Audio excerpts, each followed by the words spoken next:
अस्सलाम वालेकुम and welcome to the third webisode of shield Mamta की ज़बान, जहां हम बात करेंगे माँ और बच्चे की सेहत की। और आप मिलेंगे अपनी फेवरेट मॉम सेलिब्रिटी से, जो कि आज हैं अनम असद। अस्सलाम वालेकुम Anam and welcome to the show. वालेकुम सलाम, thank you so much for having me. मेरा नाम है मरियम हशाम और मेरे साथ मौजूद है मशहूर गायनेकोलॉजिस्ट डॉक्टर ज़ेब। अस्सलाम वालेकुम डॉक्टर ज़ेब, जो शेयर करेंगे हमारे साथ अपनी एक्सपर्ट मेडिकल एडवाइस। आज का हमारा जो मौजू है वो बहुत अहम है और सबसे ज़्यादा नज़रअंदाज करने वाला है। इसे कहते हैं पोस्टपार्टम डिप्रेशन। आसान लफ्ज़ में मैं समझा देती हूँ। बच्चे की पैदाइश के बाद माँ के पे पड़ने वाला जहनी तनाव। डॉक्टर साहब, सबसे पहले तो मैं आपसे पूछूंगी कि क्या ये एग्जिस्ट करता है, क्योंकि हमारे माशरे में तो साफ कह दिया जाता है कि डिप्रेशन क्या डिप्रेशन, और माँ पे डिप्रेशन वो क्या होता है। तो आप हमें बताएं कि क्या ये एग्जिस्ट करता है। Thank you so much shield का कि उन्होंने एक इतना अच्छा मौजू चुना, ठीक है। और फिर आऊँगी मैं आपके सवाल की जानिब। ये एक इतना अहम मौजू है और इतना नज़रअंदाज किया जाने वाला है कि जिसके ऊपर कोई भी यकीन ही नहीं करता। जैसे आपने कहा कि वाकई में ऐसा है, तो ये पोस्टपार्टम डिप्रेशन या जहनी तनाव इतना कॉमन है, यानी कि इतना ये आम है कि ऑलमोस्ट हर 10 में से एक औरत को ये पोस्टपार्टम डिप्रेशन होता है। जी हाँ, होता है। यस, ये बहुत ज़्यादा है, ठीक है। और ये मैं आपको सिर्फ वो बता रही हूँ जो कि हम कोट करते हैं, जो कि हमें कोटेड मिलता है, ठीक है। अगर मैं अपनी क्लिनिकल प्रैक्टिस से हवाले से बताऊँ तो आई मस्ट से कि मैं तकरीबन जो है हर 12 या 13 में से किसी एक औरत को ये देखती हूँ। ये स्टार्ट ऐसा नहीं है कि डिप्रेशन से डायरेक्टली स्टार्ट हो जाता है, इसके कुछ स्टेजेस होती हैं, ठीक है। तो पहले शुरू के 2-3 दिन ये पोस्टपार्टम ब्लूज होते हैं। ये कब होता है? जब आपका बच्चा पैदा हो जाता है। एग्जैक्टली, जब बच्चा पैदा हो जाता है तो शुरू के 2-3 दिन पोस्टपार्टम ब्लूज होते हैं। ये पोस्टपार्टम ब्लूज में कुछ अलामात ऐसी होती हैं, जैसे मैंने अगर किसी माँ से पूछा कि बेटा कैसी हो आप ना, तो शी विल स्टार्ट क्राइंग, ठीक है, वो रोना शुरू कर देगी। मुझे लगता है, sorry to cut you off, कि इसकी रीजन ये है कि कोई पूछता नहीं है। इन्होंने कितनी ऐसी डिफरेंट बात की। आई थिंक मुझे भी रियलाइज हुआ कि यस, कभी आई थिंक नहीं पूछा किसी ने कि आप कैसे हैं, आप कैसा फील कर रही हैं, आपको किसी चीज की जरूरत है तो आप मुझसे पूछ सकती हैं। आई थिंक ये नहीं पूछते, ये बहुत बेसिक नॉर्मल सवाल है। तो ब्लूज से ये स्टार्ट होता है, जो कि 3-4 दिन तक होता है। अगर सिर्फ ब्लूज है, जैसे उसमें है बहुत जल्दी जल्दी आंसू आ जाने, रोना आ जाना, ठीक है, नींद की कमी हो जाना। बाज़-औक़ात कुछ औरतों के जो बर्थिंग प्रोसेस होता है वो थोड़ा ट्रॉमेटिक होता है, ठीक है। जैसे किसी को सिजेरियन हो गया, किसी का डिलीवरी हो गई, किसी को डिलीवरी में फोर्सेप्स लग गए, वैक्यूम्स लग गए, या किसी की ब्लीडिंग ज़्यादा हो गई, तो ऑब्वियसली ये मेंटल ट्रॉमा हो जाता है थोड़ा। तो बाज़-औक़ात वो सारा उसी के ऊपर वो चल रहा होता है उनके बैक ऑफ द माइंड में ना, कि मेरे साथ इतना टॉर्चर हुआ। जैसे ख़वातीन कहती हैं कि मैं तो इस नीयत से नहीं आई थी, तो obviously I mean this thing ये होती हैं, ठीक है, ये सारी चीज़ें ना। और इनको हम प्रिडिक्ट नहीं कर सकते कि हाँ भाई आया फ़लाँ के साथ होगा, फ़लाँ के साथ नहीं होगा। तो उस सूरत हाल में अगर ये पोस्टपार्टम ब्लूज जो है, वैसे तो ये तकरीबन 5 से 6 दिन में खुद ब खुद ख़त्म हो जाते हैं, प्रोवाइडेड अगर सपोर्ट की जाए।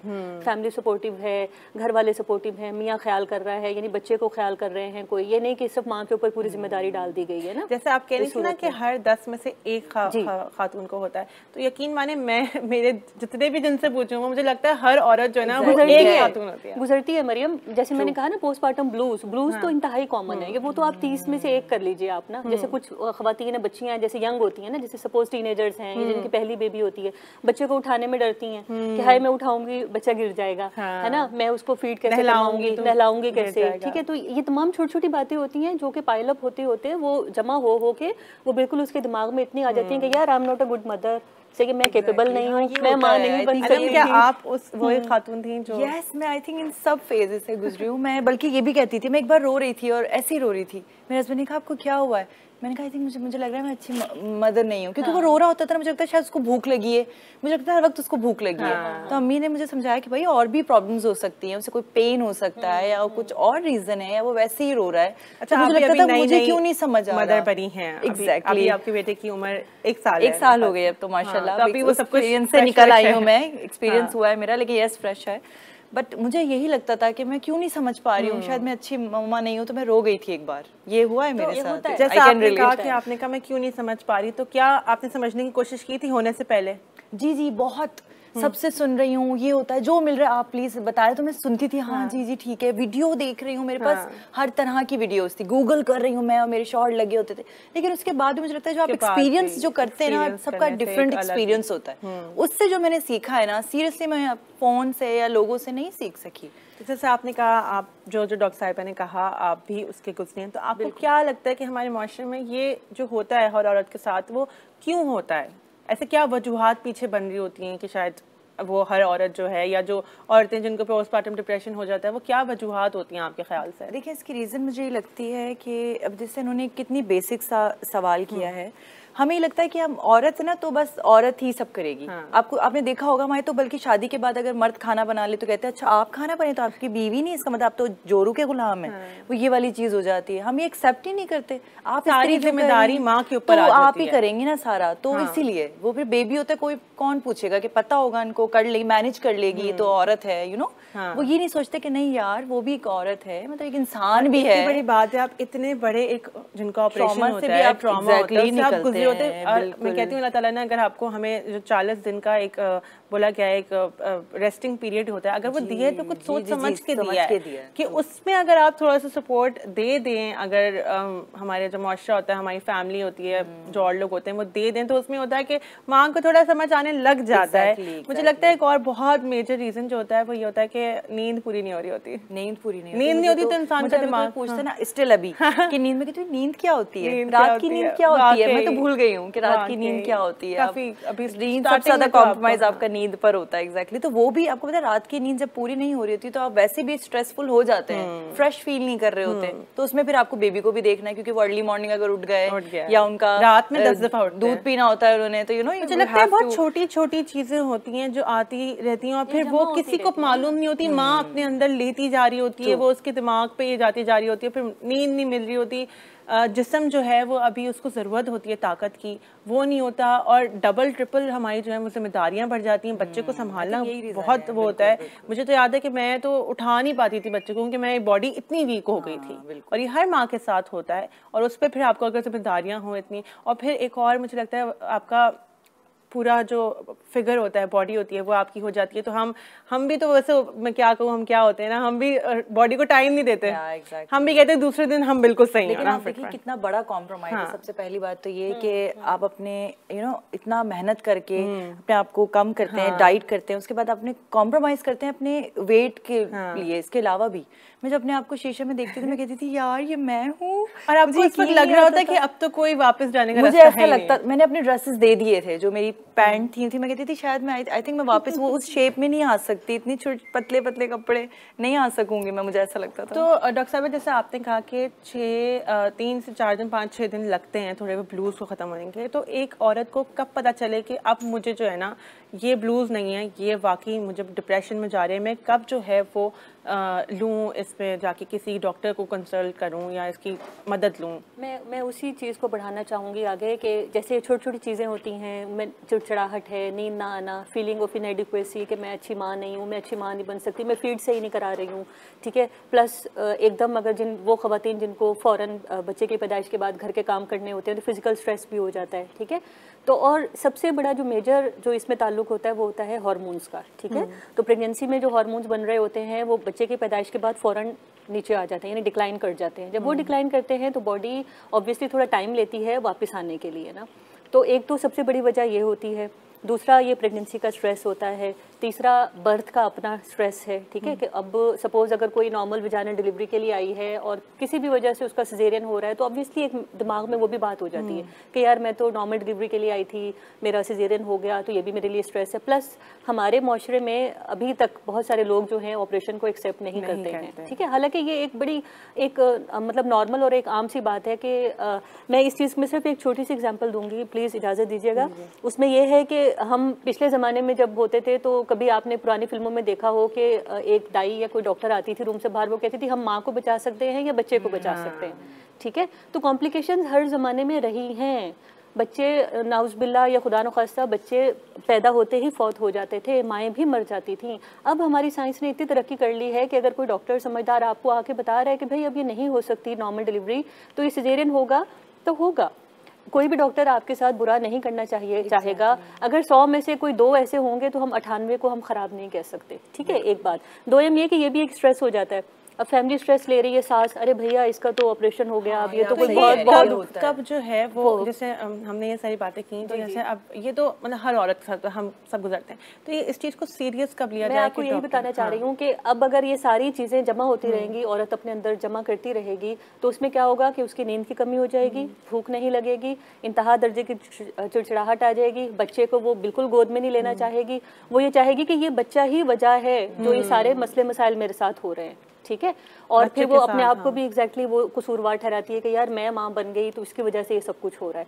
तो जब इस तरह की चीज़ें आना शुरू हो जाए तो ये डिप्रेशन की अलामत बन जाती है। और डिप्रेशन ये नहीं है कि ये जैसे बिल्कुल पैदा होते ही डिप्रेशन में चला जाएगा कोई, इट टेक्स टाइम, ठीक है। ब्लूज के बाद थोड़ा सा टाइम लेता है, तकरीबन आप ये कह लीजिए कि 10 दिन से लेके 6 हफ्ते, इवन 1 साल तक ये डिप्रेशन चल रहा होता है, 1 साल तक एग्जैक्टली, ठीक है। तो जब इस तरह की ये लगे कि उनको ये लगे कि भाई मैं तो कुछ भी नहीं कर पा रही हूँ, तो obviously then they need medical help. उस वक्त ज़रूरत होती है कि वो किसी डॉक्टर से कंसल्ट करें, और इसके अंदर कोई बुराई नहीं है, इसमें शर्म महसूस ना करें कि भाई मैं अगर किसी के पास जा रही हूँ, क्योंकि मेंटल हेल्थ बहुत ज़रूरी है।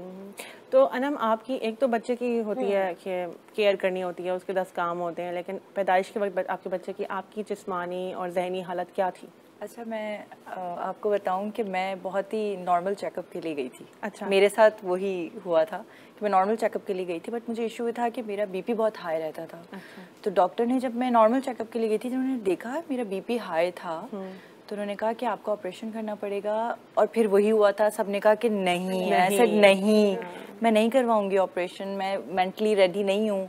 तो शी सेड कि बेबी को ब्रीदिंग इशू हो सकता है। तो फिर हमने उस चीज़ को अंडरस्टैंड किया। फिर मेरे हस्बैंड ने कहा कि यार बच्चा माँ जान से ज़्यादा ज़रूरी नहीं है। वो भी गलत नहीं बोल रही, उन्होंने खुद भी जाके बात की कि अच्छा आप मुझसे शेयर करें, उन्होंने आगे आगे रहते थे, ये अच्छी बात है। तो उन्होंने, डॉक्टर ने समझाया उनको कि यार सीरियसली प्रॉब्लम है। तो देन हमने फैसला कर लिया था फ़ौरन ही। तो आपकी फैमिली जो है वो जैसे अभी इस डिसीजन पे सपोर्टिव थी, तो आफ्टर भी आपकी बच्चे के बाद भी आपकी फैमिली सपोर्टिव थी? जी जी, अल्हम्दुलिल्लाह बहुत भाई। तभी मैं आई थिंक आपको जल्दी फिट हो गई मैं, इसलिए क्योंकि, और दूसरा ये था कि लॉकडाउन था जब वो पैदा हुए, तो लॉकडाउन आ गया था। तो चलो कहीं ना कहीं से लॉकडाउन अच्छा भी गुजरा कि सब घर पे थे। अच्छा। तो मुझे ना बेबी को ज़्यादा लेना नहीं पड़ता था, सब लेते, तो मुझे अपना रेस्ट का टाइम मिल गया। मुझे कभी नींद पूरी नहीं होती तो अम्मी कहती थी मैं देख लूँगी, आप सो जाएं, तो मैं सो जाती थी। तो ये कितना ज़रूरी है यार, मैं कहती हूँ प्लीज़ फैमिलीज़ को चाहिए कि सपोर्ट करें। फैमिली में सबसे ज्यादा मुझे लगता है कि हस्बैंड स्पेशली अगर हस्बैंड, क्योंकि वो बाप है, बिल्कुल है वो। आप कहाँ देखेंगी, आप अपने मियाँ को ही देखेंगी ना।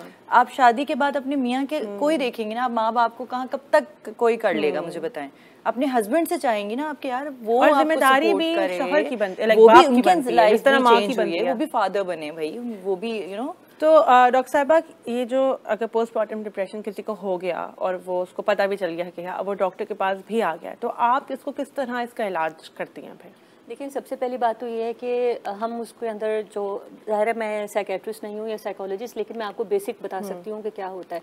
सबसे पहले हम इसमें CBT होती है, कॉग्निटिव बिहेवियरल थेरेपी, यानी हम टॉकिंग थेरेपी करते हैं। हम पूछते हैं उससे, हम बात करते हैं कि भाई तुम खुल के बताओ, और तुम जो बताओगी it is going to be confidential, ये हमारे बीच ही रहेगा, और मैं किसी को भी नहीं बताऊँगी। तो तुम्हारे अंदर जो भी मसला है, जो तुम फील कर रही हो, वो मुझे बताओ, ठीक है। और उमूमन बहुत दफ़ा तो इसी चीज़ से बहुत सारी औरतें ठीक हो जाती हैं। And then we do some sessions, ठीक है। जो लोग ये करते हैं ना कि हमारी सास, मैंने जैसे सुना है कुछ फ्रेंड्स या कजन्स में, कि वो इसलिए करती हैं हमारी सास के हमारे तो बच्चे हुए थे तो हम लोग तो काम भी करते थे, ये तुम्हें कौन सा, आप क्यों रिलेट कर रही हैं? सबका अलग अलग ये होता है, ये बहुत मसला है। प्लीज कनेक्ट ना करें भाई, नहीं करें। किसी को कुछ लोग नहीं भी जाते, कुछ कहते नहीं हमारे तो 2 हो गए थे, तुम 1 में लेटी हुई हो अभी तक, 2 हो गए थे, हम तो घर भी चला रहे थे, हम तो काम भी कर रहे थे, खाना भी पका रहे थे।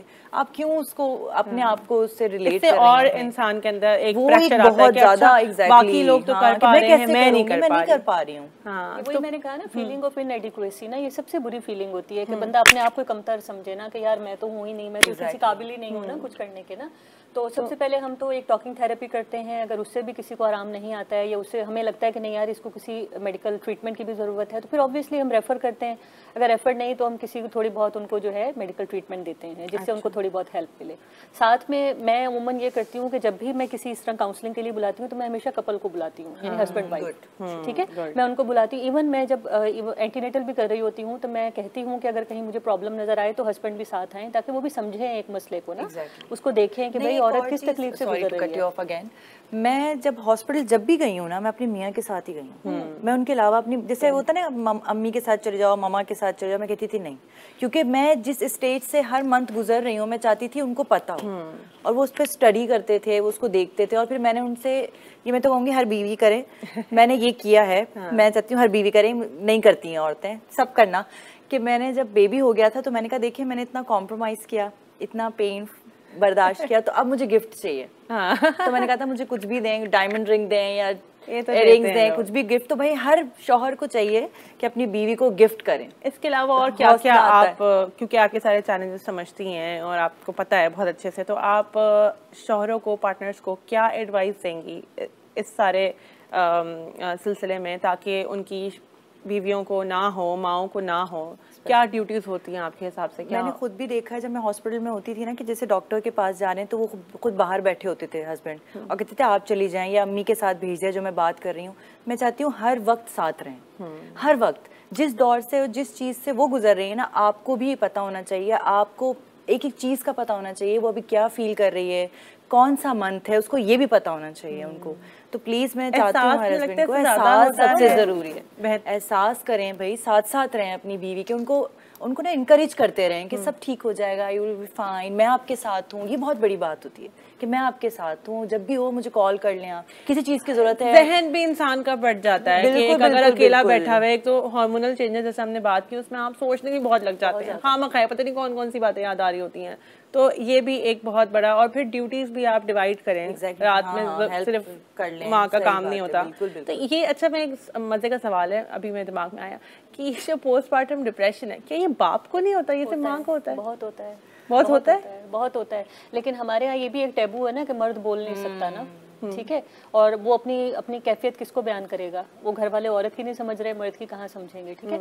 अच्छा, ये उन लोगों में ज़्यादा होता है जिनको पहले से, जिनकी फैमिली में थोड़ी रिलेशनशिप इश्यूज़ हों, जिनके यहाँ थोड़ी स्ट्रिक्टनेस ज़्यादा हो, जिन्होंने बहुत ज़्यादा वो देखा हो, यू नो, एक अनड्यू किस्म का जो है वो स्ट्रेस, यानी कि फादर की तरफ से, या कोई देखा होता है फैमिलीज़ में, कभी माँ सख्त होती हैं, कभी बाप सख्त होते हैं, तो लड़के इस चीज़ को लेते हैं अपने ऊपर ना, लेकिन वो बयान नहीं करते हैं। अगर किसी लड़के के अंदर ये हिस्ट्री है कि उसको पोस्टमार्टम, यानी आप ये कह लीजिए कि इस बच्चे की पैदाइश से पहले या शादी से पहले कोई इश्यूज़ रहे हैं इस तरह के, तो उन लड़कों को ये मैंने देखा है कि होता है, वो भी स्ट्रेस लेते हैं। मतलब postmortem depression is real, it is real. बच्चे की पैदाइश के बाद अगर 10 में से एक औरत को हो रहा है तो तकरीबन आप ये समझ लें कि 18 में से एक मर्द को भी हो रहा है, ठीक है। और इनमें वो कॉमन होते हैं ज्यादा जिनका पहला बेबी होता है, जिनको बच्चे उठाते हुए डर लगता है। मेरे पास अक्सर आते हैं ना, तो उनमें यंग जैसे लड़के होते हैं, कोई 26-27 साल का लड़का होता है, तो वो ये कहता है कि मैडम मुझे बच्चा उठाते हुए डर लगता है कि मेरे हाथों से फिसल ना जाए, है ना, मेरे हाथों से गिर ना जाए। अच्छा, एक और बहुत अहम बात है कि जब अगर किसी माँ गुजर रही है पोस्टमार्टम डिप्रेशन से, जहनी तनाव से, तो क्या उसका ताल्लुक, वैसे ही मुझे लगता है कि जैसे आप जैसी पैदा होते हैं, कहते हैं वो कहने की बात होती है कि फौरन से ममता वाली फीलिंग आ जाती है, मुझ में नहीं आई, मुझे थोड़ा टाइम लगा। और क्योंकि मैं जो थी वो मेरे साथ साथ मेरे हस्बैंड होते थे, सपोर्टिव थे, वो भी फैमिली होती थी, तो मैंने अपने बच्चे के साथ इतना ज़्यादा क्लोज टाइम नहीं जब तक गुजारा नहीं, जब तक वो टोटली मेरे ऊपर नहीं थी, मेरी वो बॉन्डिंग नहीं बनी। तो जो औरतें उनकी जहनी हालत सही नहीं होती या वो डिप्रेशन में जा रही होती है, तो उनका क्या ताल्लुक अपने बच्चों के साथ, उससे क्या अफेक्ट, उस पर असर आता है? बिल्कुल होता है, बिल्कुल होता है। जैसे मैंने बताया ना कि वो यही सोचेगी ना कि यही है वजह ना, ये बच्चा ही वजह है जिसकी वजह से ये सब प्रॉब्लम्स हो रहे हैं, मेरी सास मुझे सुना रही हैं, मेरे घर वाले मुझे परेशान कर रहे हैं। बहुत दफ़ा ये ऐसा होता है, और ये सूरत हाल सबसे ज़्यादा खतरनाक है जब वो ये सोचे कि यार ये बच्चा वजह है, या मैं बच्चे को नुकसान दूँ या अपने आप को नुकसान दूँ। ये पोस्टमार्टम डिप्रेशन की भी एक अगली स्टेज आ जाती है जिसको हम साइकोसिस कहते हैं, कि जिसमें harm towards baby and harm towards herself, ये दोनों चीज़ें होती हैं। हाँ जी हाँ, तो हम बात कर रहे थे कि आपके बच्चे के साथ कैसा बॉन्ड बना, पहले क्या आपको फौरन बन गया या थोड़ा टाइम लगा? थोड़ा टाइम लगा हील करना था। अच्छा। तो उस टाइम मैंने कहा, स्टार्टिंग में तो अम्मी ने ही संभाला, हस्बैंड ने संभाला, मेरे पास इतना रहते नहीं थे क्योंकि मैं उस कंडीशन में नहीं थी। थोड़ा बहुत आते थे या दूध पिलाने के लिए उसके लिए, बट आहिस्ता आहिस्ता जब मैं हील कर गई, फिर मैंने इसको गोद में लिया, फिर मैं उठना बैठना शुरू हुआ, तो फिर आहिस्ता आहिस्ता बाउंडिंग हुई मेरी। आप हमें अपने बच्चे की कोई तस्वीर शो यू वेट। जैसे बड़े होते जाते हैं तो चबी भी होते जाते हैं ना, तो और आपको जो है वो हम के हो गए माशाल्लाह। चलें, जाते जाते हम शील की तरफ से आपको एक छोटा सा तोहफा देना चाहेंगे, जो आपके बच्चे के लिए बहुत। Thank you so much, thank you. और ये डॉक्टर साहिबा आपके लिए भी thank you, thank you. Thank you so much Anam, हमारे शो पे आने के लिए आपने वक्त निकाला। थैंक यू डॉक्टर साहिबा, हम बहुत खुशी हुई और बहुत मज़ा आया। उम्मीद है नाजरीन आपने आज का शो बहुत एंजॉय किया होगा और ढेर सारी टिप्स ली होंगी। जाते जाते मैं एक और गुड न्यूज़ देती जाऊँ। शील लाया अब फ्री पीडियाट्रिक टेली क्लिनिक, यानी सुबह 9 से शाम 5 बजे पीर से हफ्ता आप कॉल कर सकते हैं 031122222437 पर और अपने बच्चे की सेहत के मुतालिक फ्री मशवरा हासिल कर सकते हैं। See you in another episode of शील ममता की ज़बान।